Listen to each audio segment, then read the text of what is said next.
Do you also wonder why your students are ready to invest a lot of time in playing games but not learning English?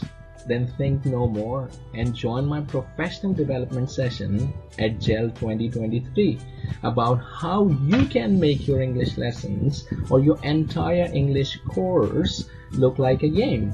And guess what? You don't need technology for that. It's amazing, right? We are going to learn what gamification is. It's simply to make something look like a game by using game elements.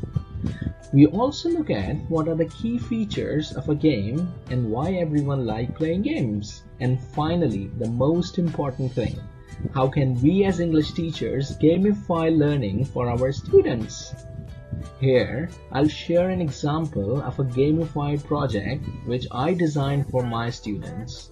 I will walk you through how I gamified it, what were the results, and how you can use the same program or gamify your own lessons for your students.